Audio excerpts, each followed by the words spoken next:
Es que donde se vive muchas cosas,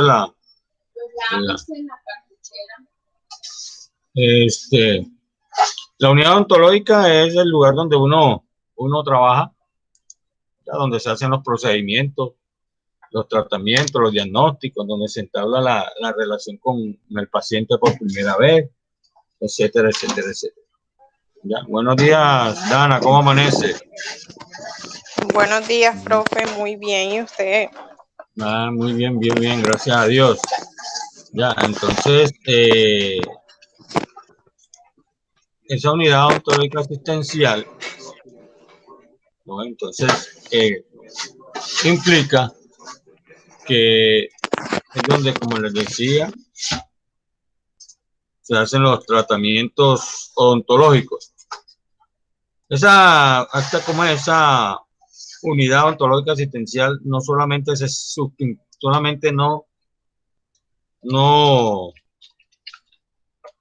que estoy aquí.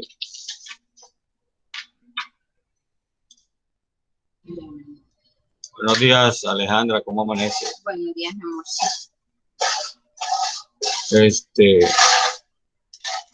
Está constituido por muchas áreas.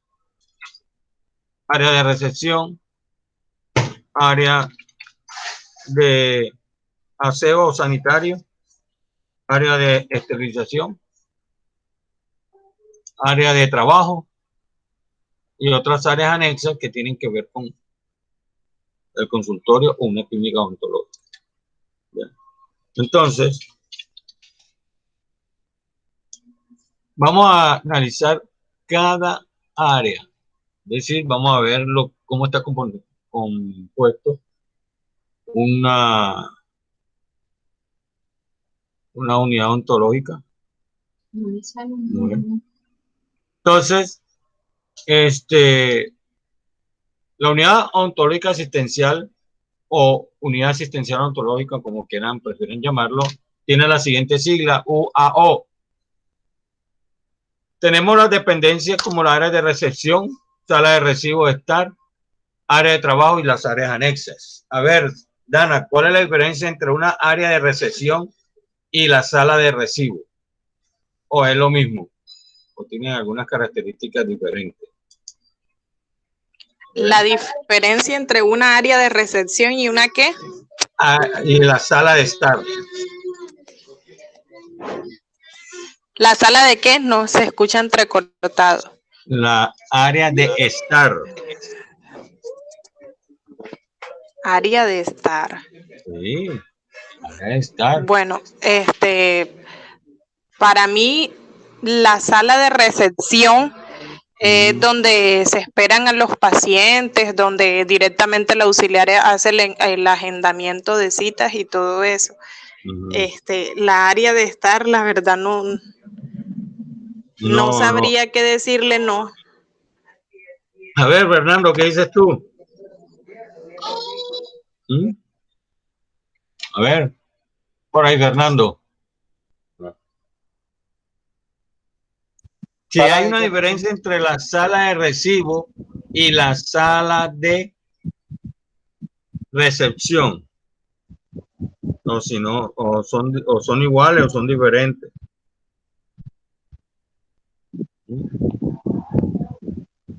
Profe, yo diría que no estaría de acuerdo con Dana, pero en la sala de estar no le sabría decir, profesor, lo mismo. Entonces no sabe cuál es la diferencia entre... La señorita Alejandra me puede decir cuál es la diferencia entre una sala de recibo y una sala de estar. Bueno, para mí la recepción es como cuando uno va a la EPS. En la EPS uno espera en recepción. Y la sala de estar es donde uno ya pasa, donde ya el doctor, pasa el paciente a esperar que el doctor atienda a uno.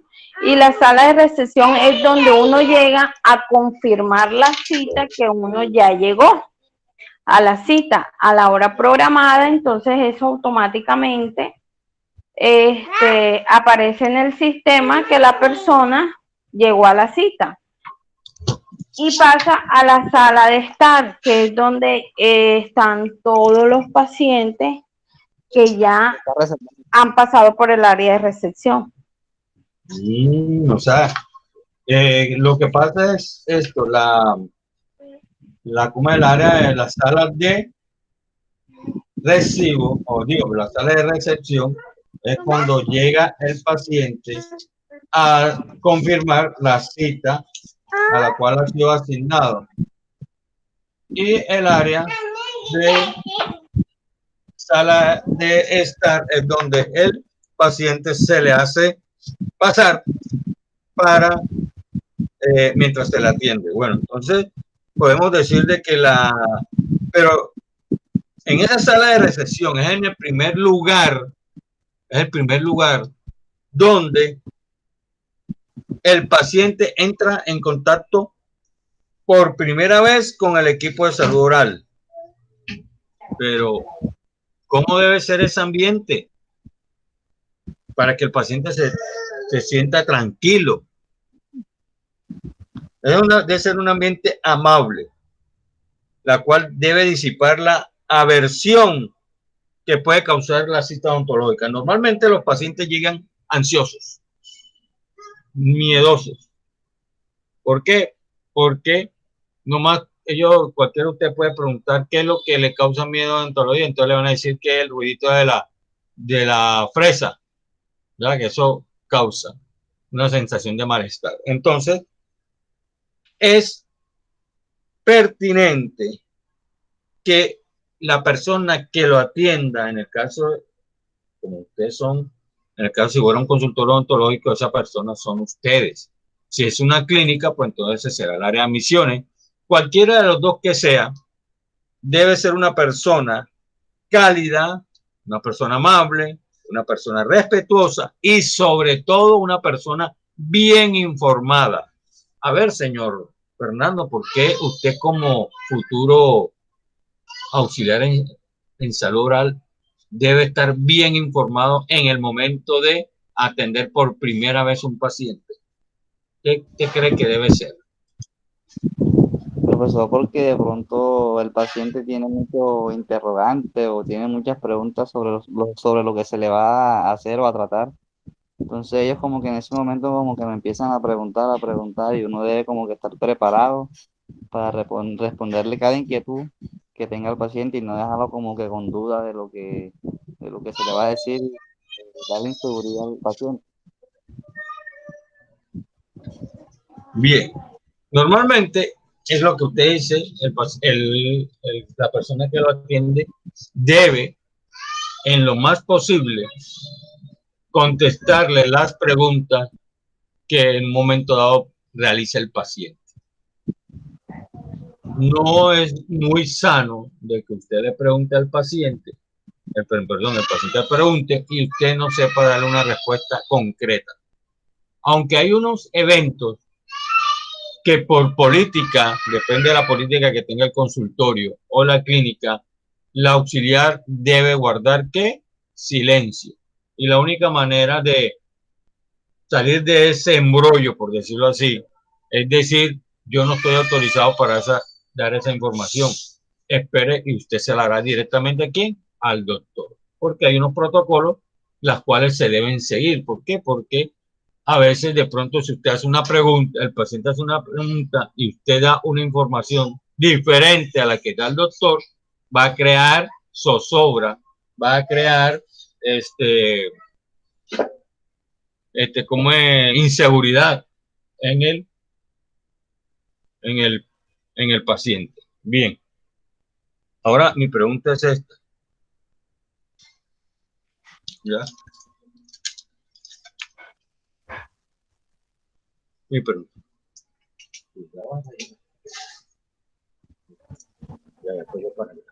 Bien.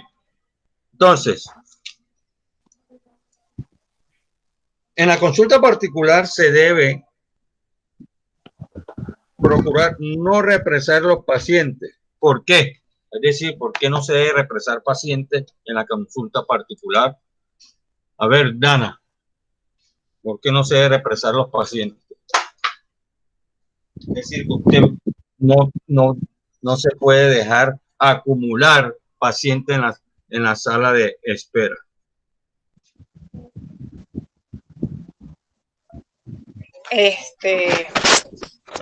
Bueno, yo pienso particularmente que eso puede generar inconformidad en algunos pacientes, incluso algunos se pueden hasta ir, ¿no?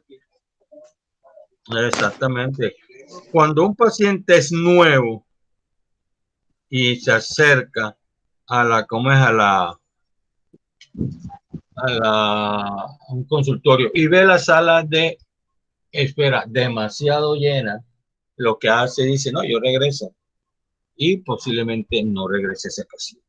Entonces, ustedes tienen que aprender a evitar de que se acumulen muchos pacientes. Por eso es que uno en la consulta particular se debe hacer agendamiento de citas. Y dependiendo del procedimiento que el doctor vaya a hacer, así se agenda. Supongamos que vayan a hacer un día en la mañana de un martes, puro, ¿cómo es? Historias clínicas, es decir, pacientes nuevos, pues entonces se pueden agendar cada 45 minutos. Si ya se hace procedimientos quirúrgicos, ya que el doctor dice, no, me voy a demorar hora y media, entonces ya usted hace 1 hora y 45 con respecto al otro paciente. Normalmente en la consulta particular, en horas de la mañana o de la tarde, se puede estar atendiendo como máximo, unos 7 pacientes. No se puede atender más. No es como en los caminos y pasos que se atienden hasta 22 pacientes, si no es más, en una sola mañana o en una sola tarde. Por eso es que las atenciones odontológicas en una área como los del servicio de la red, entonces se necesita más que tiempo para atender un paciente. Bien. Ahora,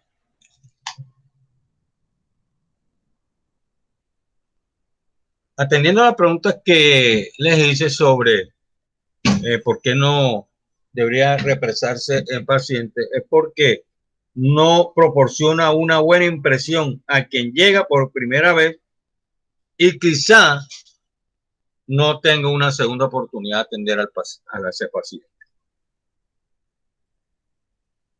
Ahora, dadas las tendencias actuales de ahorro de espacio, día a día se encuentran sitios más reducidos para albergar cómodamente a los usuarios del servicio. Cuando en este caso se presente, la solución es simplemente optimizar el manejo del libro de citas. ¿Qué quiere decir eso?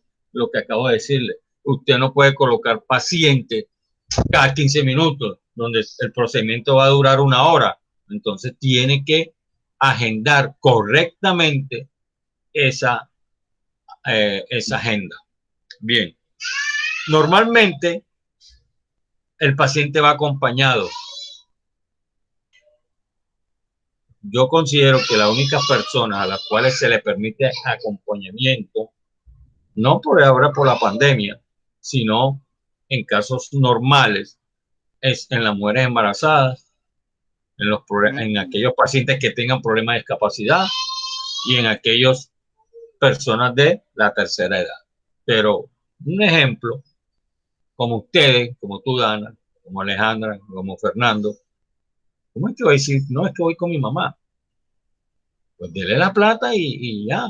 Entonces, ¿qué sucede? Que ocupa un espacio. Entonces, yo considero que esas son las 3 para mí, porque yo soy, no se permite acompañamiento, a menos en la historia clínica, le pregunto cuando uno llama, ¿no? Que mi papá tiene 70, bueno, entonces venga y acompañe. Pero mientras tanto, si tiene una edad de mayor de edad, de 18 hasta los 50 años, se le puede permitir, no se le permite acompañamiento. ¿Por qué? Porque ocupa mucho espacio y entonces si se van a atender 4 pacientes indistintamente por agenda de cita, cada vez que un paciente llega puntual a su cita, entonces ya no serían 2, sino 3 en una sala de espera. ¿Qué sucede? Que llega un paciente nuevo y al ver que hay por lo menos 3, no, aquí eso se demoran, entonces se va. Entonces, eso es para evitar ese pequeño inconveniente. Bien. Ahora, dice, voy a hacer una pregunta. ¿A qué se debe recurrir para hacer de esos instantes de espera algo grato? A ver, pongamos usted tiene un paciente y que llegó a la hora convenida, pero todavía están atrasaditos con el paciente anterior. ¿Qué deben hacer ustedes para que mientras el paciente espere, se sienta a gusto en ese instante? ¿Usted qué cree que se debe hacer? A ver. Bueno, yo por lo menos he visto en varios consultorios particulares, a uno último que fui, tienen como su televisor, no sé qué, el televisor tiene acceso a internet y entonces ahí iban como que colocando videos chéveres, o sea, así como relajantes y eso, me pareció muy buena esa idea.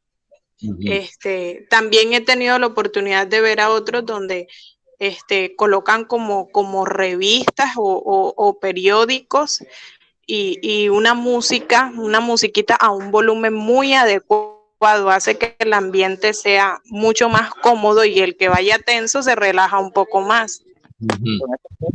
A ver, ¿qué dice Fernando? Todo eso es una estrategia, profe. Pero dime una estrategia aparte de cómo es de lo que dio Dana sobre que tengan un dispositivo con un televisor para que el paciente se distraiga más. ¿Qué más se puede hacer para que un paciente se distraiga? A ver. ¿Qué le podría decir yo, profe? Creo que Ana Graco la ha dicho toda, profe. No sé qué más. Seguro. A ver, señorita Alejandra, ¿qué dice?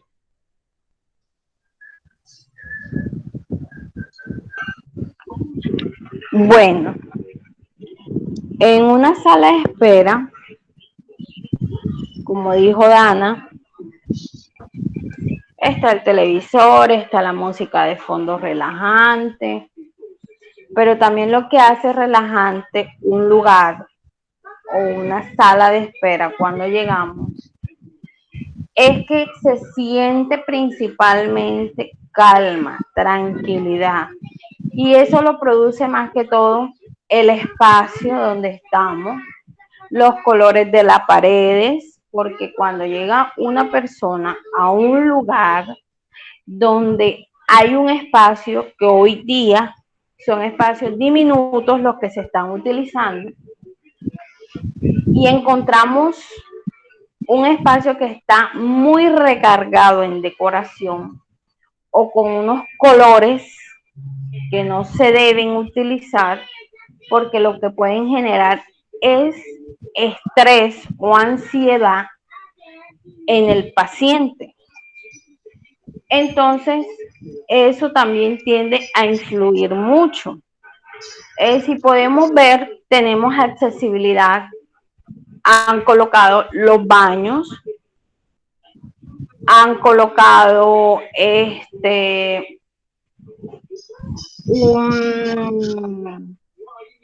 un filtro pues de agua para uno tener accesibilidad al agua si quiere agua.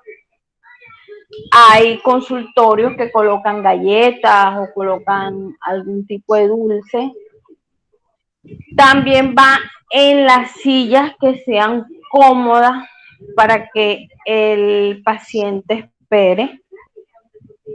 Están las revistas, por lo general utilizan un vidrio grande, transparente, que colocan en toda la entrada para que dé acceso a que el paciente vea hacia la parte de afuera, hacia la parte externa del consultorio, y eso le permite una mayor distracción al paciente en la sala de espera, porque todo va en la comodidad que uno le brinde al paciente a la hora de ingresar a la sala de espera. Está un aire acondicionado, porque se pueden imaginar que uno llega a un consultorio, de por sí el clima de aquí no es que ayude mucho, uno con calor, y que esté un abaniquito que echa fresco para allá y para acá, y uno como todo sudado, y uno, eso tiende a estresar a uno. Ahora, imagínense a 3 o 4 personas que estén en sala de espera.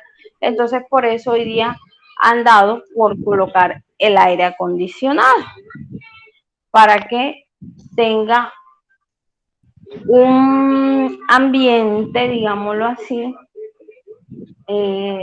bastante cómodo para el paciente cuando llegue. Entonces, son cosas que tienden a relajar al paciente.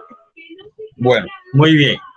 Mire, normalmente cuando un paciente llega, y o sea, como yo le dije, para esperar él no se siente a gusto, todo lo que ustedes dijeron, televisor, colores, revistas. Ojo, las revistas deben ser actualizadas, no una revista de hace 50 años. También los colores, las paredes deben ser pintadas que generen descanso y comunidad, es decir, colores fríos. También una decoración sobria, plantas, acuarios, etcétera. Hay que tener en cuenta algo. Normalmente, anteriormente, cuando usted entraba a un consultorio odontológico o una clínica, lo primero que percibía era el olor a un cemento llamado eugenol, que yo por lo menos ya huele a consultorio odontológico. Ese olor hay que controlarlo. ¿Por qué? Porque puede traer recuerdos de experiencias traumáticas pasadas. Es decir, un paciente que de pronto anteriormente tuvo una pequeña experiencia negativa, ese olor lo va a traer nuevamente y le va a causar ¿qué? Ansiedad. En el área de recepción debe haber un rótulo o una imagen que signifique no debe fumar, es decir, que no se permita fumar en esa área, es decir, una área libre de ¿qué? De tabaco. Entonces tiene que tener el símbolo que se tiene como un cigarrillo en un círculo rojo y con una banda transversal que significa prohibido fumar. Tiene que existir. Normalmente en algunos consultorios tienen dulces, por lo menos la señorita Alejandra prácticamente describió en un 80% del sitio donde trabajamos nosotros, tanto ella como yo. Así es la clínica donde hacemos las atenciones de los clientes. Y nosotros colocamos dulces en la área de recepción para que el paciente tiene televisión, tiene aire acondicionado, tiene música de fondo, ¿ya? Claro que el televisor no tiene volumen, solamente se muestran las imágenes. Y entonces, ¿por qué? Porque eso le ayuda al paciente a estar tranquilo. Por lo menos, tampoco es que vamos a hacer esperar al paciente 1 o 2 horas. No, tampoco el paciente se desespera. Entonces,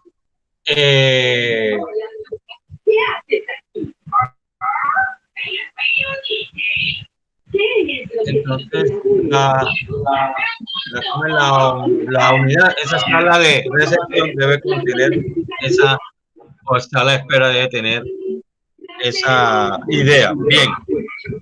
Ahora, vamos para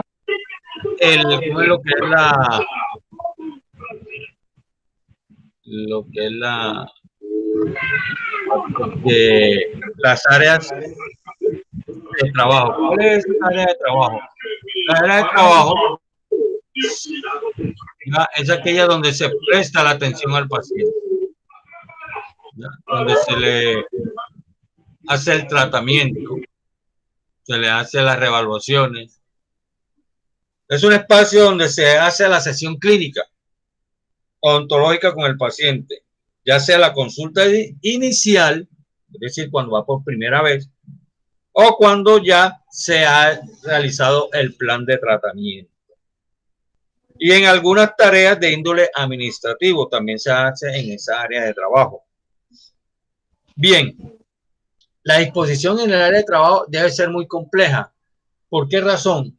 Porque la ubicación del auxiliar y el odontólogo debe ser por aparte, no deben estar en el mismo camino para evitar encontrarse y no rendir en el trabajo. Entonces la disposición debe obedece a ciertos criterios establecidos en la norma DIN. Esta norma DIN que dice I3932, I3923 de la ISO 4 de 4073. Bien, normalmente eso lo vamos a ver cuando veamos la ontología a cuatro manos, es decir, en ergonomía.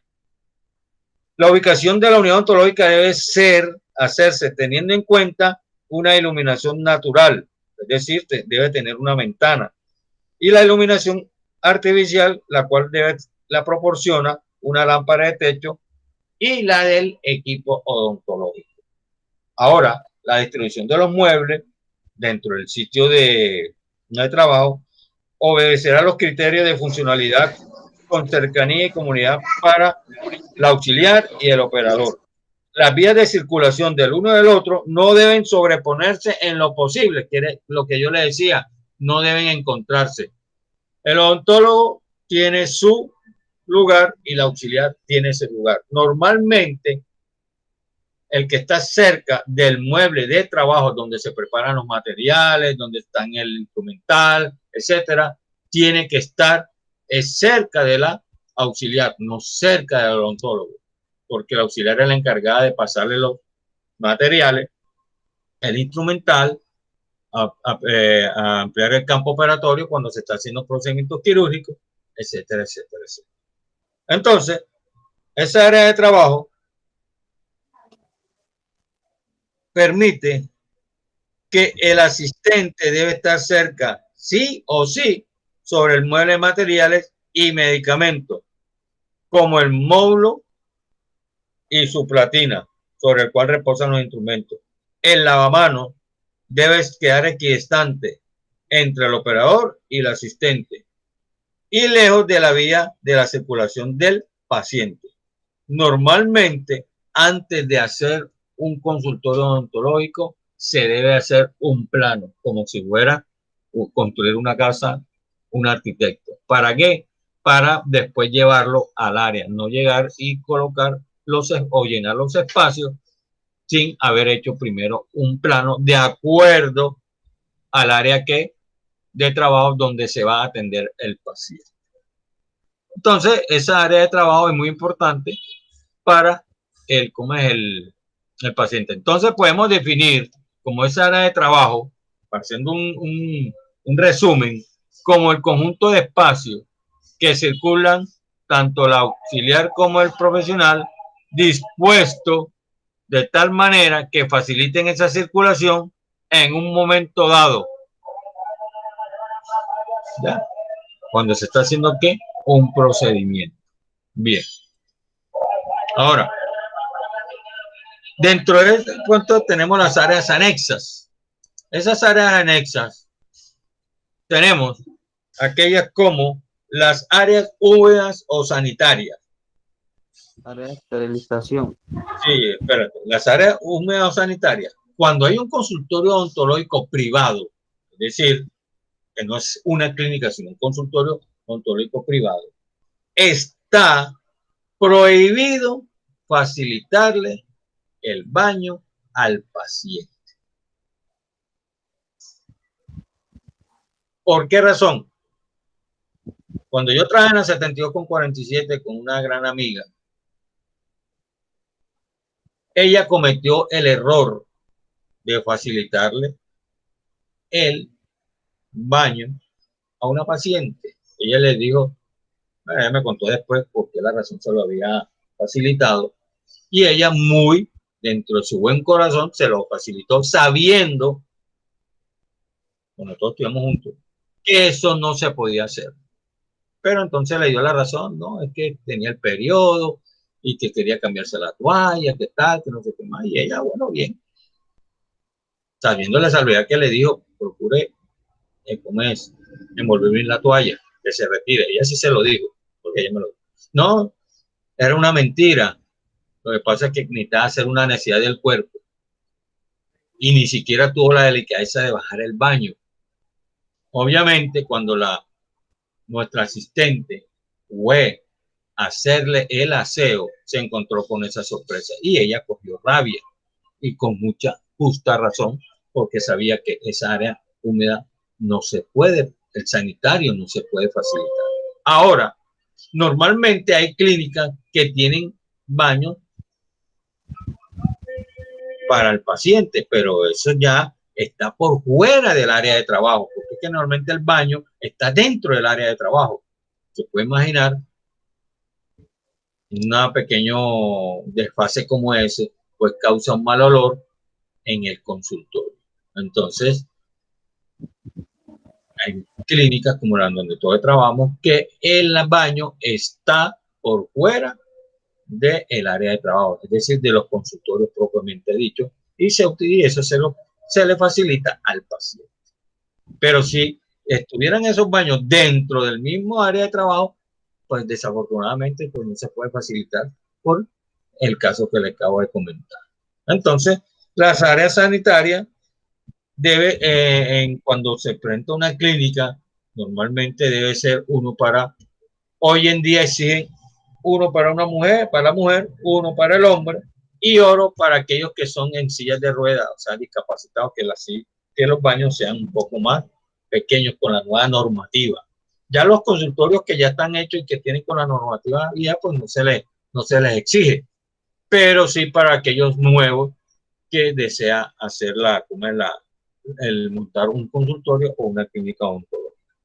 Bien, tenemos el área de esterilización. Esa área de esterilización es donde se hacen los procesos de asepsia, antisepsia, esterilización y almacenamiento de los instrumentos. Esa área es exclusiva y está restringido solamente para el auxiliar, nada más. Ahí no puede entrar ninguna otra persona, ni siquiera el doctor o el odontólogo, porque esa área es exclusiva de los auxiliares. ¿Por qué? Porque ellos son los que hacen el proceso de asepsia, el proceso de antisepsia, ellos hacen la esterilización y ellas saben cómo están almacenados los instrumentos, porque los instrumentos se deben ir almacenando o sacando los que son más antiguos y colocando en la parte posterior los que están recién esterilizados. No que se colocan antes, no, se colocan y se van colocando en la parte posterior de los demás instrumentos esterilizados para darle vía libre a los que ya están más, que tienen más como es tiempo de esterilizado. Ahora, normalmente el área de esterilización en una clínica tiene que tener 2 puertas.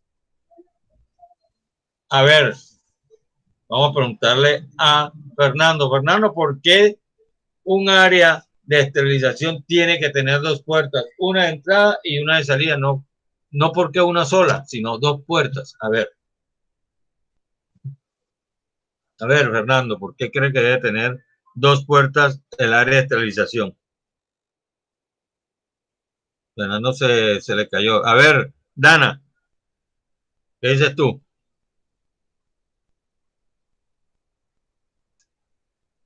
Dana. Señorita Luna. Me repite la pregunta. La pregunta es, ¿por qué el área de esterilización tiene que tener 2 puertas? Una de entrada y una de salida. ¿Por qué razón? Bueno, así se mantiene, yo pienso que más, o sea, pienso que puede ser una medida de precaución en el proceso de esterilización, ¿no?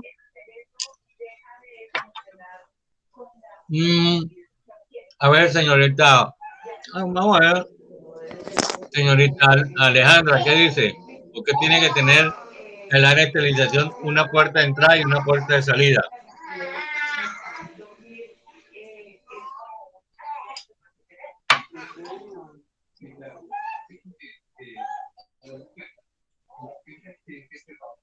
Bueno, Bueno, lo que yo pienso es que debe de tener una puerta de entrada y una de salida. Digamos, para tener mayor, digámoslo así, circulación. En qué, específicamente en qué? ¿Cómo así que Cuando circular? vemos en un consultorio o cuando vemos en una sala de espera que a nosotros nos toman una muestra de sangre o algo así por el estilo, siempre cuando donde está la parte de la muestra de sangre y la parte donde llevan esos, digámoslo así, procedimientos de hacer los estudios como es debido, siempre hay una sala, una puerta grande que se divide en dos hojas de vidrio. Entonces, la una es de entrada y la otra la utilizan de salida por cuestión para cuando venga una persona a ingresar no vaya a haber accidente que la otra de pronto la pueda golpear con la puerta o vayan a, digámoslo así, a estrellarse en la salida y en la entrada. Entonces, por eso utilizan una de entrada y otra de salida, Bueno, para que haya mejor movimiento, no sé. en esas cuestiones de laboratorio clínico, eso es correcto lo que dice. Pero en cuestiones de aquí ya de salud, en el caso de odontología, las puertas son independientes. No tienen, como tú dices, una puerta donde tiene dos hojas. Simplemente tiene una puerta de entrada, ¿ya? Donde se entra, y otra de salida. La razón es porque le voy a decir una cuestión. Cuando usted entra al área de esterilización con instrumentos infectados o contaminados, usted no puede usar la misma puerta para salir con los instrumentos que ya están estériles. Entonces se utiliza una para entrar a esterilizar y la otra cuando se sacan los instrumentos esterilizados. Entonces no se puede utilizar la misma puerta donde se entra con el material contaminado y salir por la misma puerta con el material estéril. Entonces por eso es que se utiliza dos puertas de entrada diferentes, una en el frente y una parte posterior. ¿Ya? Eso se utiliza en las cuestiones de laboratorio clínico, pero en odontología no se puede dar ese lujo de tener una puerta de doble hoja, simplemente una puerta totalmente independiente para entrar y otra puerta independiente para salir. Bien, entonces recuerden que el área de esterilización es restringido solamente para ustedes, porque ustedes son las que manejan exclusivamente el proceso de esterilización y almacenamiento. Bien, tenemos el área de radiología, otra área muy importante, donde esta área de radiología debe cumplir con ciertas normas de radioprotección. Aquí valgo la cuña y recordarles, o meterle la cuña, de que ustedes tienen sí o sí hacer el curso de radioprotección, donde ustedes van a aprender cuáles son estas normas. Le voy a decir algunas.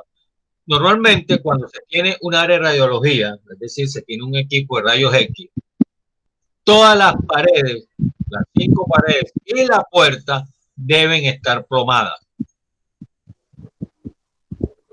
¿Ya? Adicionalmente, tienen que tener al lado de esa área de radiología el área para poder manipular la radiografía y sacar la imagen. ¿Ya? Es decir, conocido como el cuarto oscuro. Entonces, en el cuarto oscuro tiene que tener dos luces, una roja y una blanca. Una roja es cuando se está haciendo el proceso de revelado, y la blanca cuando se hace aseo. Y en la parte exterior, es decir, donde está el área de radiología, también es bombillo rojo, y cuando se encienda, la persona que está afuera nos entienda de que están revelando y no puede entrar porque cualquier rayo de luz que entre, por mínimo que entre al cuarto oscuro, vela totalmente la radiografía. Entonces, para eso, pero eso lo veremos más adelante cuando veamos lo que es la unidad odontológica ya propiamente dicha. Bien. Y tenemos, bueno, le decía sobre la radiología. Recuerden que le dije que todas sus 5 paredes, inclusive la puerta, tienen que estar totalmente cubiertas de plomo para evitar. A veces el colocar plomo es muy costoso, entonces lo que se hace es aumentar el tamaño de las paredes, usando un tipo de ladrillo, un tipo de piedra, entonces, etcétera. Eso va a depender del tamaño, por lo menos. Normalmente tiene que tener por lo menos de espesor como mínimo 10 centímetros. Para evitar de que la reacción, porque es que la reacción que causa daño no es la radiación primaria, sino la radiación secundaria, porque la sendera es la que rebota en el consultorio y es la que afecta tanto a pacientes como al personal odontológico. Y tenemos la última, entre esas áreas anexas, la área de descanso o cafetería. Normalmente un consultorio odontológico, a menos que esté dentro de una clínica grande, que donde tengan bastantes consultorios médicos, odontológicos, laboratorios clínicos, normalmente se tiene una cafetería, pero un consultorio privado que esté en la calle, que esté en un segundo piso, un primer piso, no tiene una. Pero diciendo de que algunos tienen área de descanso o cafetería, es el lugar donde se preparan algunas bebidas que se le ofrecen al paciente que se encuentra en la sala de recibo. Normalmente yo digo al paciente que no coma previo a un procedimiento porque es muy como malo ver que el paciente vaya a consulta odontológica con los dientes con algún tipo de alimento. Sin embargo, esa área de descanso tiene que estar lejos de las demás áreas. Entonces ya tenemos esas áreas que le acabo de mencionar: área de sala de recepción, área de staff, la área de trabajo y las áreas anexas, ¿verdad? Entonces nos vamos al equipo odontológico. Es decir, ese equipo odontológico que está conformado, ¿ya? O podemos definirlo así con una pequeña, ¿cómo es? Es el sitio donde se refiere a la unidad odontológica, el sillón para el paciente, la butaca para el operador y su asistente, la fuente de aire o compresor. También tenemos aquellos, el resto de equipos como esterilizadores de calor seco, húmedo, lámpara de goteo curado, equipo de rayo X, amalgamadores, etcétera, etcétera, etcétera.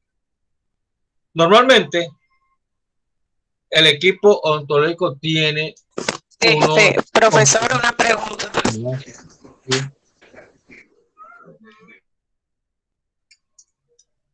Nada. El autoclave sirve como el autoclave es para esterilizar o es para algún procedimiento odontológico. El autoclave es calor húmedo, perdón, y sirve para esterilizar, no para hacer ningún procedimiento odontológico, solamente para esterilización. ¿Ya? Entonces, les decía que esos componentes básicos del equipo odontológico son la unidad odontológica, el sillón odontológico, el oxígeno butaco para el personal auxiliar y el compresor. Vamos a comenzar con la unidad odontológica.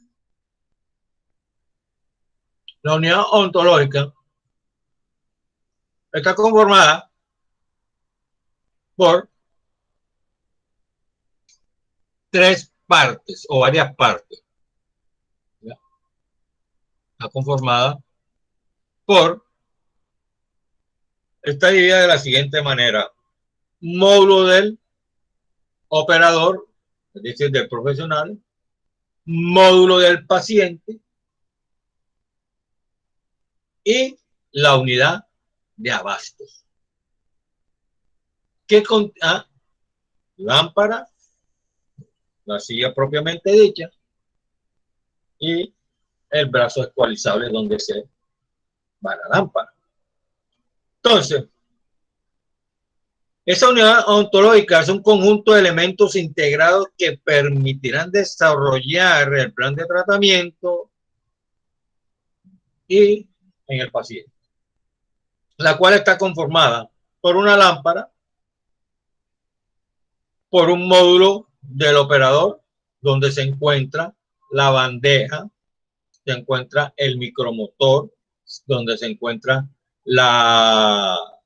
se coloca la jeringa triple, donde se coloca la pieza de mano de recta de baja velocidad, el contraángulo, la pieza de mano de alta y el pedal. Ese es el módulo del operador,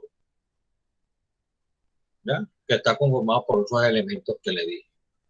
Jeringa triple, micromotor, pieza de mano de recta de baja velocidad, su sigla es HP, contraángulo que su sigla es RA y la pieza de alta velocidad que su sigla es FG y el pedal. Ahora, ¿por qué lo hacemos así como módulo del operador? Ahí faltó también mencionarle el manómetro. Y dice, bueno, ¿y para qué sirve el manómetro dentro de ese módulo del operador? Sencillamente para el operador pueda determinar, el odontólogo puede determinar las libras que están entrando a ese módulo y que va dirigido a cada una de esas piezas de movimiento, como el micromotor, la pieza de mano y la pieza de mano de alta velocidad. ¿Por qué razón?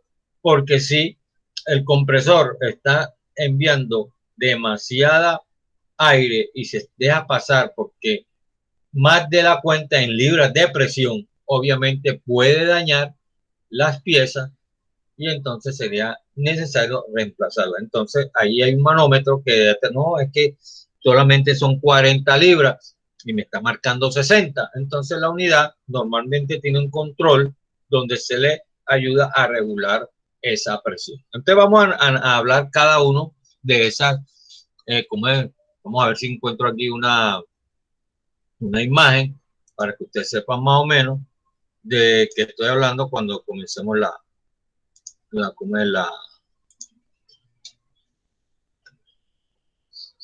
perdón, mostrarles una imagen para que vayan, yo le voy a explicar.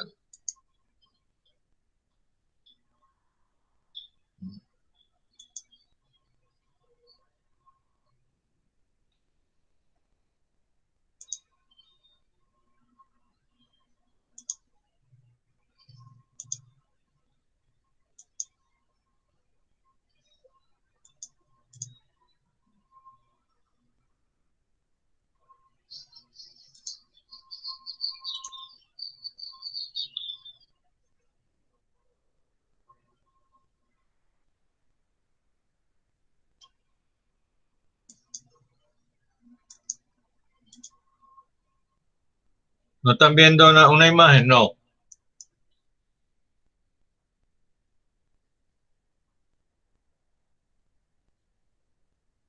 Quiero mostrarle una imagen donde se encuentre una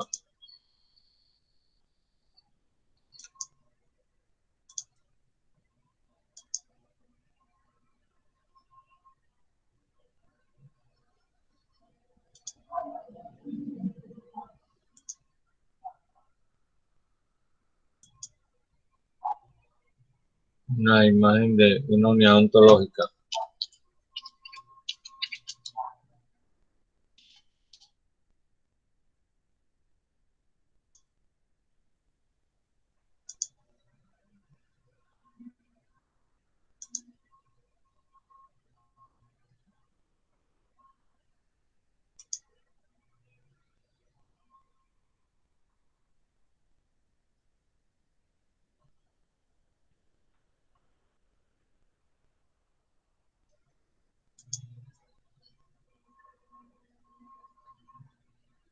Bien.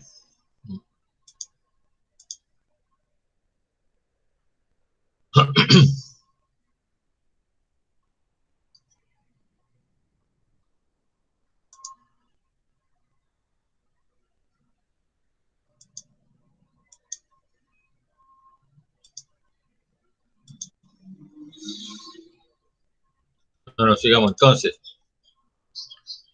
Vamos a comenzar con la lámpara. Ya la lámpara, como es, es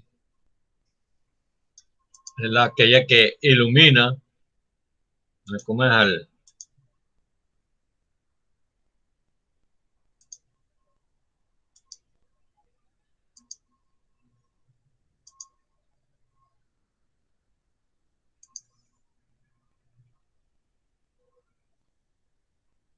la lámpara es la fuente de luz ensamblada a unos brazos ecualizables que permiten movimientos en el plano vertical y en el plano horizontal. Normalmente la lámpara va adosada a la unidad ontológica. En algunas unidades llega y se adosa al techo, pero normalmente viene es ¿cómo es? ¿Cómo que se diga? ¿Cómo es? En el paciente. Yo quiero hacer una pregunta. ¿Están viendo una imagen o no? No, no lo hemos visto. No, no lo están viendo.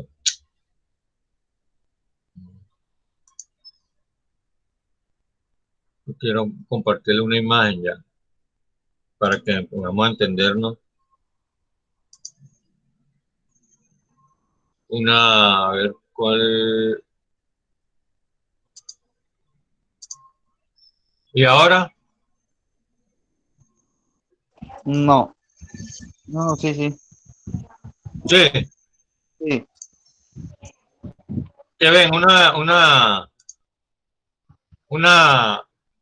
una imagen de una Yo unidad no ontológica. veo nada. ¿Y tú, Fernando?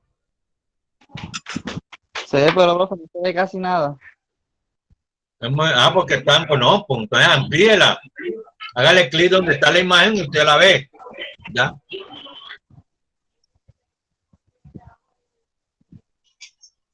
Ya. ¿La están viendo? Sí.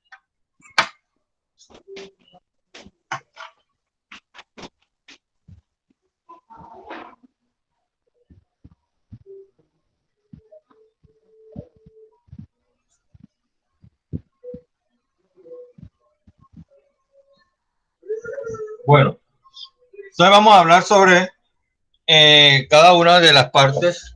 Esta cuando dice que está la imagen de la lámpara de la iluminación, es la que le acabo de decir. Vea que se encuentra, si ustedes pueden apreciar, en un brazo escualizable que le da movimiento de izquierda a derecha y arriba a abajo.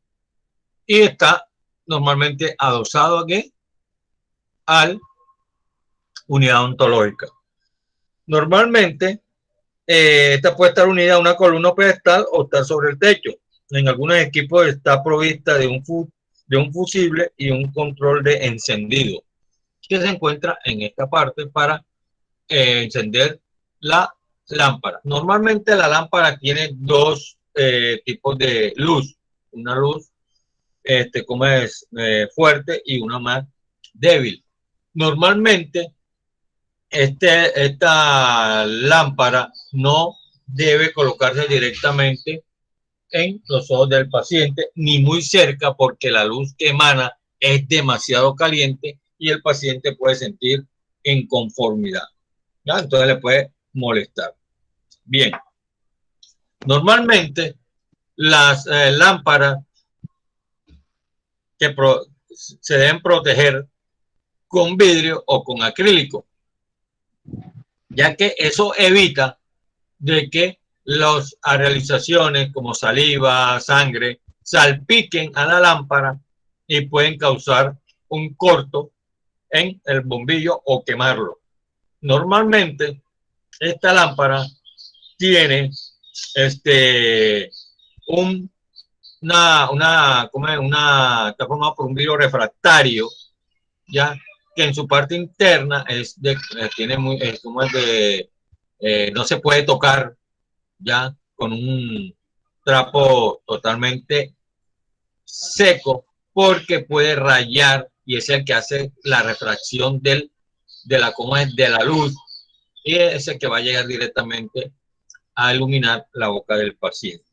Bien, la mayoría de las lámparas reflejan la luz con un vidrio, es decir, un espejo reflector, un refractario de forma cóncava que evita la formación de sombras.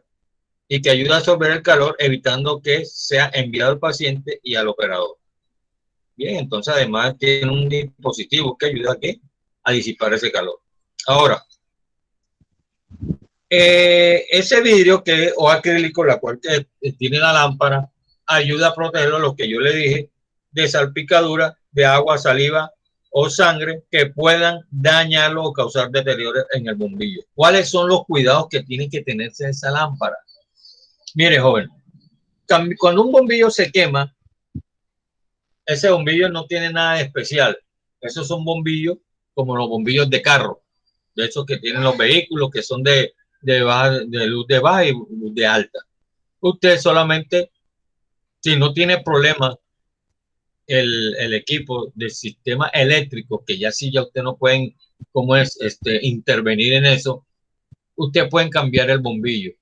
Le dicen al jefe, lo compran, usted mismo desenroscan, lo vuelven a colocar y lo vuelven a enroscar. Ahora, si tiene problemas, que ven que no es el bombillo, sino que hay que se enciende y se apaga, significa que hay un falso contacto, ahí sí ya usted no pueden intervenir y tienen que llamar a un experto en unidades odontológicas para que solucione el problema. Bien. Es preferible que después de cada atención la lámpara debe ser apagada. Algunos auxiliares cometen el error que no la apagan, simplemente que la colocan hacia arriba, ¿ya? Pero eso es contraproducente, porque recuerde que entre cada paciente o cada atención que se le da a un paciente es preferible apagarla para que le dé mayor vida a ese bombillo. Normalmente esos bombillos tienen alrededor de 1000 horas. Entonces, si usted lo apaga cada vez que se atiende un paciente, le va a durar esas 1000 horas. Pero si usted llega y no lo hace, entonces lo que le va a hacer es restarle durabilidad y horas de vida a ese bombillo. Bien, como les dije, si usted tiene que cambiarlo, si usted aprendió a cambiarlo, los auxiliares tienen que aprender, o los auxiliares tienen que aprender a cambiar el bombillo, ¿ya? Porque normalmente usted no va a llamar a un especialista en unidad odontológica para que le cambie el bombillo, algo que usted puede hacer. Yo aprendí a hacerlo. Cuando iban a hacer el mantenimiento, yo decía y preguntaba, y yo aprendí, yo llegaba, si se quemó, papá, yo mismo lo colocaba, porque cada vez que eran 40,000 en ese tiempo. Entonces, no sé cuánto cobrarán ahora, porque yo solamente trabajo y no hago el mantenimiento de esas unidades, pero es necesario que ustedes aprendan a manejar la unidad odontológica. A lo largo de la carrera, yo les enseño cómo se le hacen el mantenimiento a la unidad odontológica. Bien. No debe hacerlo con las manos sin guantes. Tiene que tener las manos enguantadas, porque la mayoría de esos bombillos tienen luz halógena y puede arruinarlo, ya que uno de los directrices del fabricante es ese: no usar o manipular el bombillo con las manos sin guantes, porque daña la luz, el bombillito, que es de luz halógena. Bien, ahora es preferible que luego de la atención del paciente la lámpara se recogerá y se ubicará de tal forma que no estorbe y que pueda recibir golpes. Normalmente, a veces el auxiliar se le olvida, retira un poquito la lámpara, pero se olvida que de pronto llega un paciente más alto y lo que va a causar es como es un golpe. O si no, no se la retira al paciente y cuando el paciente se va a levantar, se puede golpear con la misma. Entonces, la auxiliar tiene que estar pendiente, por eso es que se ubica en un brazo ecualizable donde se puede mover a la izquierda, a la derecha, arriba, abajo, tratando de que no le cause daño al paciente.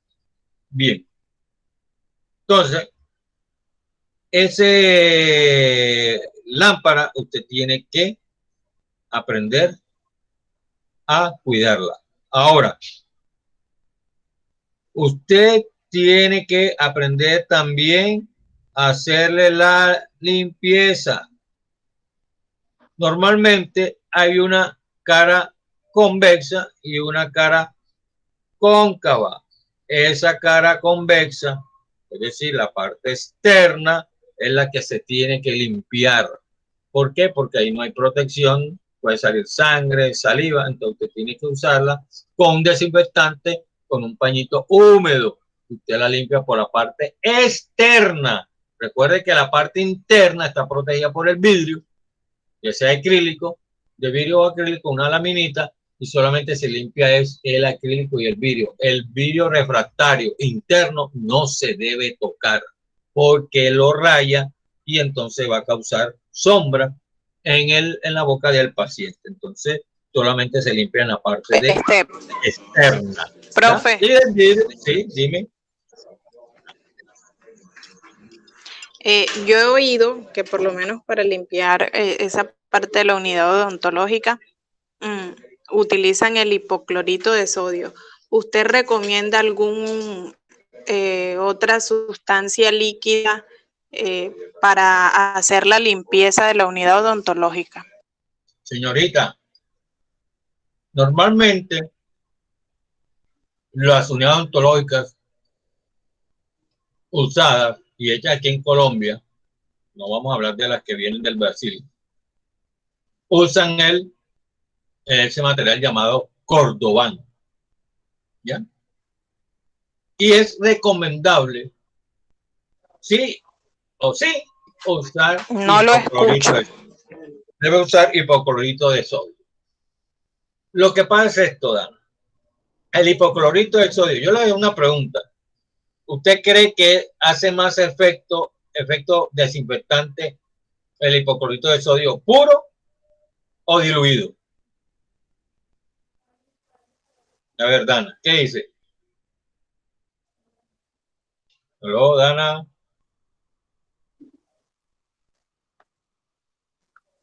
A ver. Dana se quedó por fuera de la pregunta. Bueno. Normalmente el hipoclorito de sodio no se debe utilizar puro. Para eso se utiliza diluido. Depende de lo que usted va a limpiar. En 1 litro de agua para 5 partes por millón, 2000 partes por millón, 500 partes por millón y 1000 partes por millón.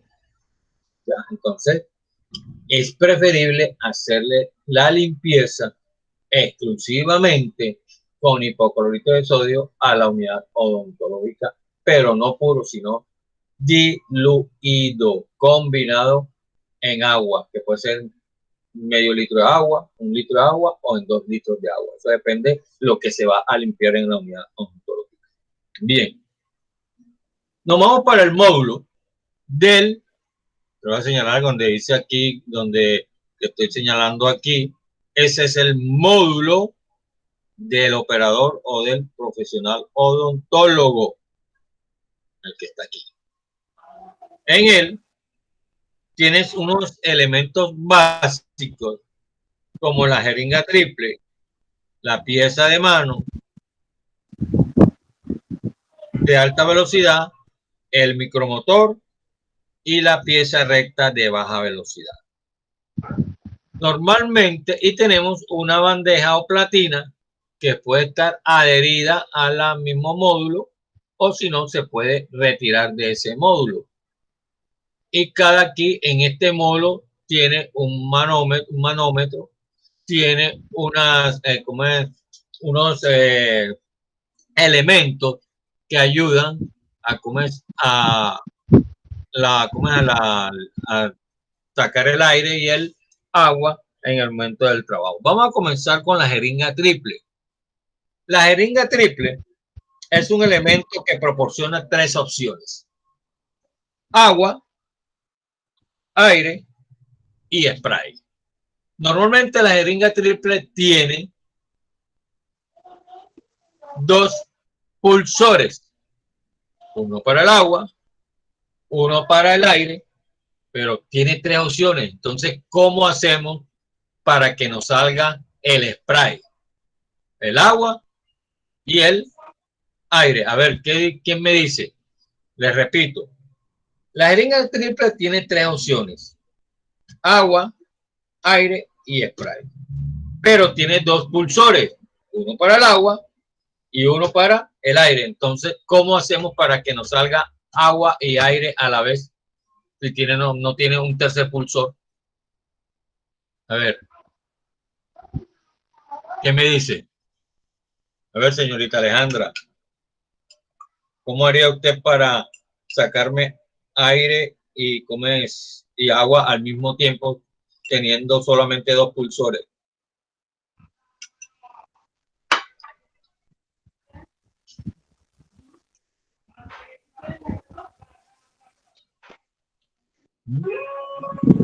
Presionando los dos pulsores al mismo tiempo.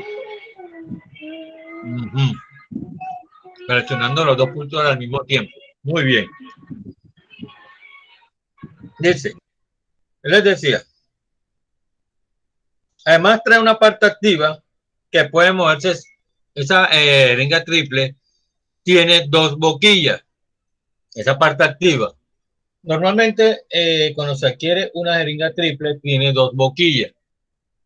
Estas son las boquillas que se introducen dentro del boca del paciente.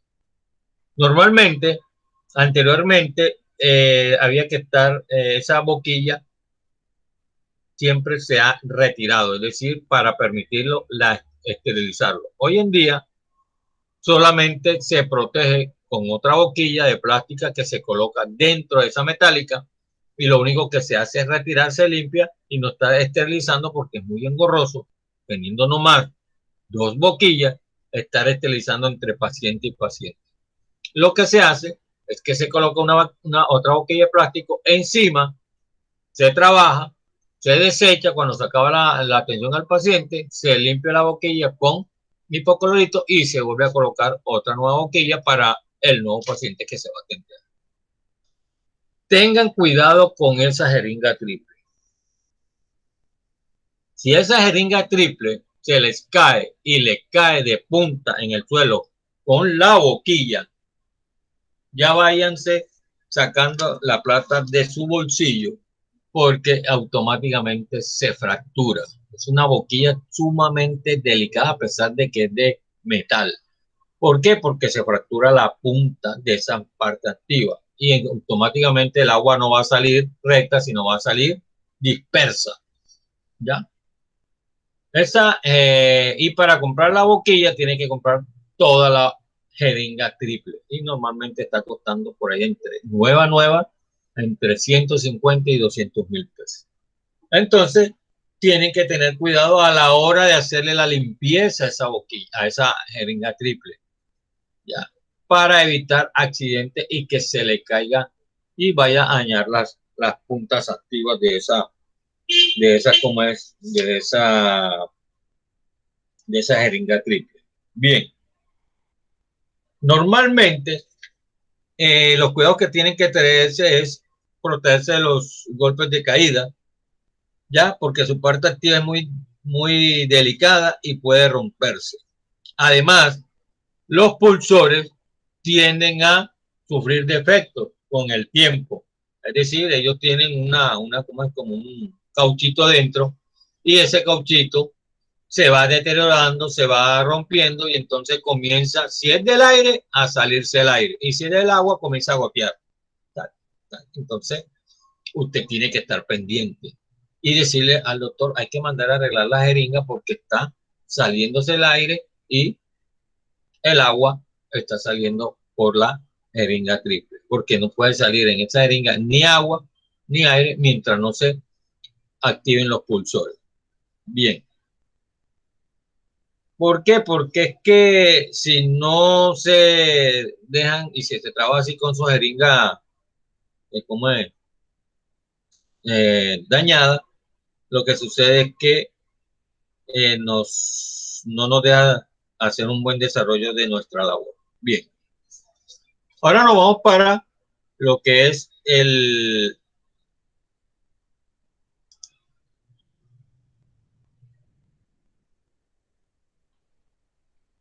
micromotor. El micromotor, como dice el nombre, es un pequeño motorcito que va unido a la unidad de abastos, perdón, ¿cómo es? Esto es lo que yo le decía cuando le mencionaba de que se le colocaba la jeringa triple, estas cánulas desechables para evitar esa constante, como es, eh, esterilización de esas unidades. Bien, el micromotor le digo que es un instrumento de impulsión rotatorio alimentado por la fuente de luz, fuente de aire o compresor. Y existen muchas variedades según la casa fabricante. Tiene dos extremos. Uno que se aplica, que se acopla al contraángulo o a la pieza de baja velocidad. Entonces, espera un momentico.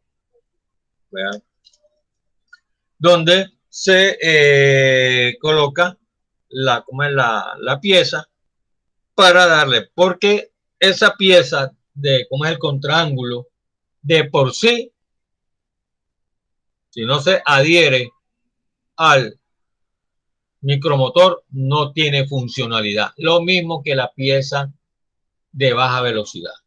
Mientras no se adhiera al micromotor, esa pieza no va a funcionar. Sencillamente porque esa es la que hace el engranaje para que este instrumento lo haga. Y este micromotor, cómo se acopla a la unidad ontológica? A través de la unión Borden. La unión Borden viene sobre un cable, sobre una extensión de cable que sale del módulo del operador y tiene en su extremo una pequeña acople conocido como unión Borden. Esa unión Borden es lo que conecta a las mangueras de aire y agua. Entonces, normalmente el micromotor viene en un solo cuerpo, que es la pieza de baja velocidad. O si no, viene exclusivamente separada para que dé acople o en forma independiente al contraángulo y a la pieza de baja velocidad. Bien. Normalmente el micromotor presenta un anillo que se gira hacia la derecha o en sentido del horario o izquierda en sentido antihorario, que permite que los instrumentos rotatorios como la fresa, léntulo, puedan moverse en el sentido que se necesite. Entonces, como pueden ver, vamos a ver una imagen aquí.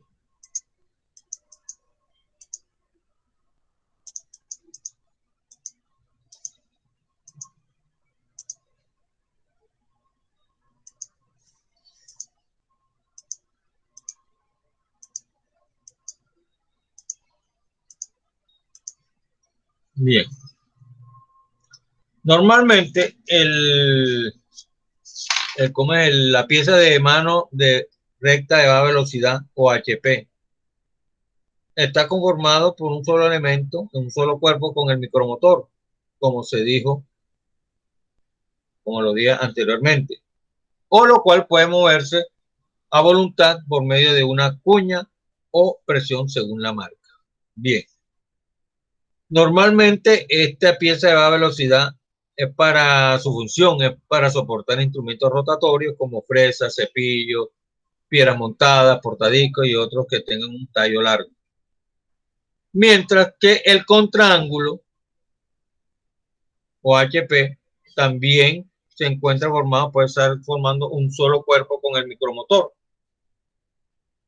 y la cual en el contraángulo se unirá a ellos por fricción gracias a un dispositivo que trae la pieza de baja cerca de su parte activa. Normalmente ese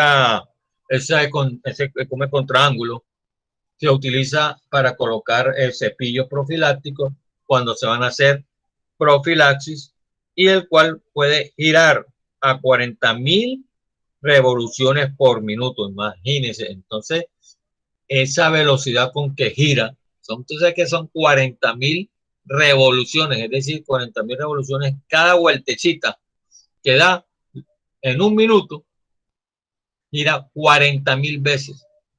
Entonces, si ya pasa media hora, entonces multiplique cuántas veces girará ese contraángulo. Y normalmente, como le dije, se utiliza para hacer profilaxis o hacer limpieza, como pueden usar ese término. Bien, la pieza de alta velocidad, también llamada turbina, esa es la que usted normalmente al paciente le tiene miedo porque es que hace el ruidito, que es muy molestoso, aunque hoy en día las piezas de alta velocidad tienen un dispositivo que el ruido sea un poco más menos perceptible y menos traumático para el paciente. Normal, y hoy en día existen dos tipos, hemos dicho, existen en el mercado dos tipos de turbina o piezas de alta velocidad, una que tiene una llavecita o cambia fresa y la otra que tiene un chup. La de cambio fresa, pues es una llavecita en la cual ayuda a retirar y colocar la fresa, mientras la nueva, la que se utiliza solamente es un push, donde se coloca en la parte superior del cabezal de esa pieza, se introduce, se hunde y permite sacar e introducir la fresa que desea uno colocar en ese instrumento. Normalmente, ese instrumento debe tener porque esas piezas permiten que tengan una refrigeración, es decir, que permitan la salida de agua. Normalmente esa pieza o esa fresa gira a 200.000 revoluciones por minuto. Si usted llega y trabaja en un diente y usted no refrigera ese diente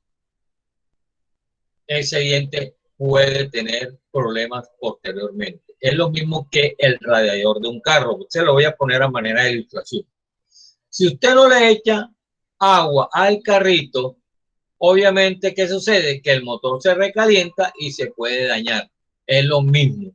Cuando uno está trabajando, sobre todo cuando está haciendo pilares para hacer una prótesis, o cuando está retirando una caries, o cuando está preparando una cavidad para una restauración, si a ese diente no se le echa agua o no se refrigera con agua, usted va a comenzar, como decía una amiga, a sentir a caucho quemado. Esa es la sensación que da ese olor cuando se está trabajando un diente y no se refrigera. Entonces, eso es bastante necesario porque si no va a causar mortificación a la pulpa dentaria en dientes vitales, ya que esa pieza al girar a 200.000 revoluciones por minuto genera temperaturas muy altas. Y entonces eso es lo que pasa. Hoy en día, esas piezas de alta velocidad tienen en su parte activa, unas fibras de luz óptica. Algunos tienen una, otros tienen dos y otras tienen tres. Normalmente en ese valor agregado que tienen esas piezas de alta velocidad hoy en día también le causa un mayor costo al operador, porque entre más fibra óptica tenga la pieza, mayor será la pieza de alta velocidad. Bien, normalmente, ya les dije, entonces ya tenemos la parte del módulo, está la bandeja, está la pieza de alta velocidad, el micromotor, el contraángulo, el manómetro que ya se lo mencioné, que es el que mide la presión con que entra el aire a las piezas, y también en algunos, ¿cómo es? ¿Cómo que dice? En algunas unidades, en ese módulo del operador está un pequeño cuadradito donde se llama negatoscopio. ¿Pero qué es el negatoscopio? El negatoscopio es donde se ven las radiografías periapicales. Se colocan, se enciende una lucecita y se puede apreciar la radiografía. Además, existen otros elementos que tiene la unidad ontológica en ese módulo operador, que son los para hacer procedimientos quirúrgicos, ¿ya? Que permiten hacer remoción de cálculos, que son como los escariadores que pueden colocarse dentro de esa unidad, en ese módulo, y que pueden ayudar a retirar cálculos de una manera ultrasónica. Entonces son otros elementos pero que no vienen en la unidad, sino que hay que adquirirlos por aparte. Bien. Los cuidados que se tiene que tener en cuestiones de ese módulo es que es como cualquier, se debe limpiar 2 veces al día con hipoclorito, con una solución desinfectante, abrir tener en cuenta la limpieza de los engranajes, los piñones, los rodamientos, las balineras. Normalmente usted tiene que aprender a armar y desarmar las piezas de alta velocidad, el micromotor, etcétera, etcétera, etcétera. Un consejo: jamás lave las piezas que le acabo de mencionar bajo el grifo de agua, porque esa agua se mete dentro de las estructuras internas y al secarse está causando óxido. Entonces, ¿qué sucede? Se va dañando la pieza por dentro. Entonces, es preferible desarmarla, echarle aceite, dejarla afuera, que se cure el aceite y volverla a armar. Ahora, ¿cómo se esteriliza ese instrumento? Esas piezas no se pueden esterilizar sino en calor húmedo. En calor seco no, porque daña eso. Pero normalmente es preferible, si se va a hacer cirugía, protegerlas con esas cintas de papel, y al terminar pues se retira y se hace una pequeña desinfección. Entonces hay que tener cuidado con la limpieza de esos tipos de instrumentos, que es preferible como es desarmarlo y volverlos a armar, pero eso tiene que como es aprender a hacerlo bien. Ahora, en la unidad ontológica, y que sale de ese módulo operador, sale un instrumento que sirve para accionar el micromotor, la pieza de alta velocidad, la pieza de baja velocidad. Sin ese aditamento, esos instrumentos no se mueven, no se van a mover por la gracia de Dios. Tiene que tener un aditamento que se conoce como pedal. Así como el pedal de un carro, que es para acelerar, para frenar y para hacer el cambio de, hacer el clutch, para hacer el cambio de engranaje. Entonces, lo mismo sirve ese pedal para darle la velocidad que uno desee. Ese pedal, usted, a medida que cogiendo experiencia, usted lo va midiendo la velocidad. Entonces, no, si tiene una velocidad media, una velocidad más rápida, entonces usted aprende a manejar ese pedal. Bien. Ahora, la forma y tamaño del pedal ha ido evolucionando de acuerdo a las especificaciones o el diseño del fabricante. Ya, esos pedales traen un nebulizador. ¿Eso para qué sirve? Es donde se almacena el aceite, el cual se mezcla con el aire y va directamente a la balinera o rodamiento de la turbina para lubricarla. ¿Qué quiere decir eso? Que usted no tiene necesariamente abrir el cabezal de la turbina para sacar la misma turbina y meterla en aceite, ya que en el pedal, a través de ese nebulizador, le va dando aceite a la pieza de alta velocidad. Normalmente se recomienda hoy en día que aquellos que no tienen nebulizador, colocarle siquiera 2 goticas de aceite a la pieza de alta velocidad entre paciente y paciente. Y al final de la jornada, desarmar la pieza y dejarla en aceite hasta el día siguiente, para que así le dé más tiempo de vida a la balinera. Hoy en día existen balineras de cerámica, esas son las piezas de alta velocidad más modernas, que dura más. Yo particularmente prefiero la balinera metálica, ¿ya? Aunque dure un poco menos que la de cerámica, porque lo que las pasa con las de cerámica es que tienen dos turbinas. Si se daña una turbina o una balinera, la otra no funciona, porque en esas unidades modernas tienen, esas piezas de velocidad modernas tienen dos balineras.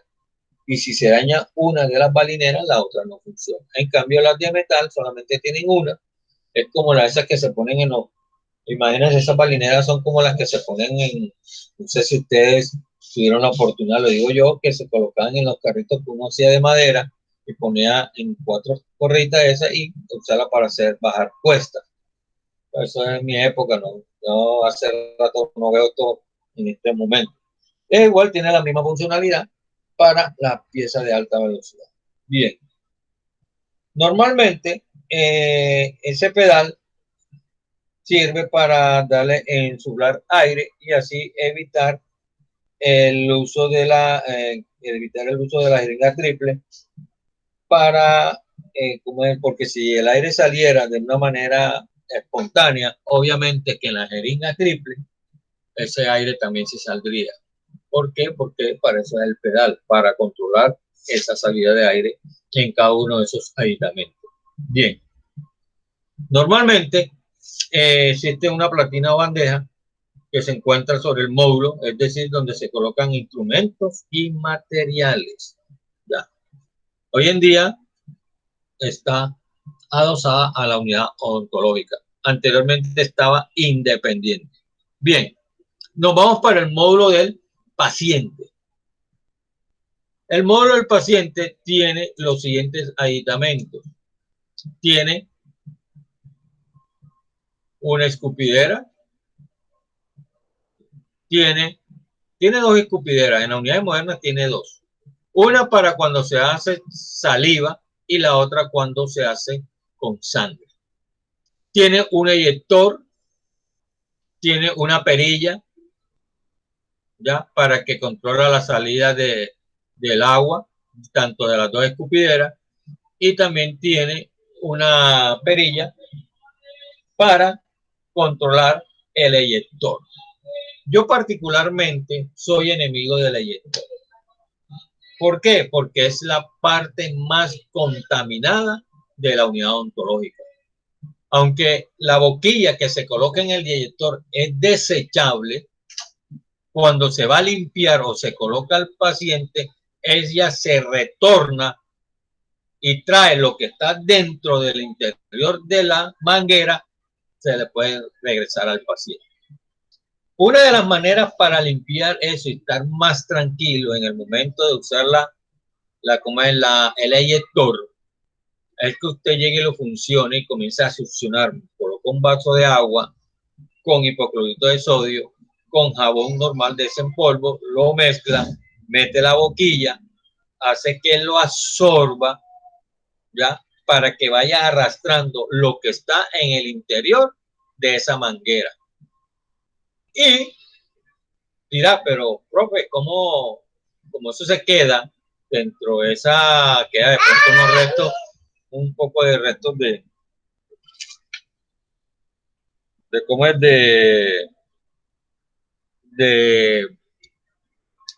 ¿cómo es eso? De jabón? Entonces, volvemos y colocamos nuevamente agua limpia y volvemos a hacer el procedimiento para que arrastre ese agua y jabón que ha estado dentro dentro de esa jeringa o esa manguera, que es la que tiene el eso. Bien, vamos a hablar de la escupidora. Y dice que es un pequeño recipiente donde el paciente puede enjuagarse con agua y un vaso de agua y salivar durante la intervención. Normalmente la escupidera es donde su nombre por eso lo recibe así, porque es donde el paciente echa todo lo que tiene que ver con sangre, saliva, restos de elementos, ¿cómo es que se llama? De elementos de materiales dentales, etcétera. Bien. Entonces, ¿cómo se hace la limpieza? de este elemento. Tiene que saberlo limpiar, porque si usted no le hace una buena limpieza, ¿qué sucede? Eso fue mal olor, como a sarna, sangre coagulada, que es la sangre seca, es de un olor pésimo. Entonces, ¿qué sucede? Que el paciente nuevo se va a sentir incómodo sabiendo que cada vez que va a acercar su rostro para escupir, va a sentir ese olor tan desagradable. Entonces, usted tiene que limpiarlo entre paciente y paciente. No puede hacer pasar al paciente sin haber limpiado la escupidera. Yo le voy a contar una anécdota que no me volvió a pasar más nunca, pero y que le costó el puesto a mi auxiliar en ese momento. ¿Por qué? Porque no le podía pasar por alto ese pequeño error que cometió. Había atendido de hacer una cirugía, la escupidera de la cirugía, pues obviamente quedó llena de sangre. Y yo hice pasar al paciente. Cuando yo me acerqué, esa escupidera no estaba limpia. ¿Ella qué estaba haciendo? Ella estaba limpiando los instrumentos. Los instrumentos se dejan en una caneca o una recipiente plástico con el esterilizador o el material esterilizante o el desinfectante o el que quiera utilizar, se deja ahí para que se vaya retirando. Ella llegó, hizo eso y está hablando y se le olvidó la escupidera. Había gasa, sangre coagulada y un olor. Y yo le dije al paciente, no lo dije que fuera otra vez a la sala, sino que entrara a mi oficina. Ya, y lo dejé esperando ahí. Terminamos de atender la jornada de todo el día. Yo no le di nada al auxiliar. Al día siguiente le dije, aquí tienes tu carta de despido y tu liquidación. Ella se quedó sorprendida porque es que yo no te voy a pasar por alto ese pequeño error que cometió. ¿Por qué? Porque usted se le enseñó de que primero era la unidad y sobre todo la escupidera. Entonces, ojo con eso. Usted lo primero que coge el instrumental, que retire la bandeja, lo deja, corre a limpiar ¿qué? La escupidera. Porque si deja pasar un tiempo, esa sangre se pega. Usted la retira, pero entonces queda el olor ahí. Entonces, así usted le eche todo lo que quiera, el olor se mantendrá y eso es muy desagradable para el paciente. Entonces, esa es la cuestión de los cuidados que tiene que tener con la escupidera. Bueno, normalmente la escupidera tiene un dispensador de agua. Ese dispensador de agua tiene que usted mantenerlo abierto durante el procedimiento odontológico para que vaya limpiando o vaya removiendo sangre y saliva y esos restos de materiales dentales que de pronto ha tenido el paciente. Entonces, hay situaciones en que el paciente no sabe escupir. Ya no sabe escupir, en vez de hacerlo en la escupiera, lo echa en el suelo. Yo le digo porque yo tuve que enseñarle a algunos pacientes de una manera bien educada, decirle, vea, se enseña y se le dice, mira, usted tiene que, es que el paciente a veces llega y lo que hace es bota como si fuera un chorro, la sangre, la saliva, el agua, y claro, eso salpica, ¿no? Tiene que hacerlo de una manera delicada, acercar su rostro, no pegar la boca en la escupidera, pero sí acercarlo y botarlo delicadamente. A veces había pacientes cuando teníamos que no solamente había que limpiar la escupidora, sino también el piso también, ¿ya? Y entonces eso causa también retraso en la atención de los más pacientes. Entonces uno delicadamente le enseña al paciente cómo se debe limpiar la escupidera. Bien. Ahora, bueno chicos, hoy dejamos por aquí como es la clase. Sigamos o como es con le voy a ver si les dio ¿cómo es la clase, la pregunta de hoy, ya.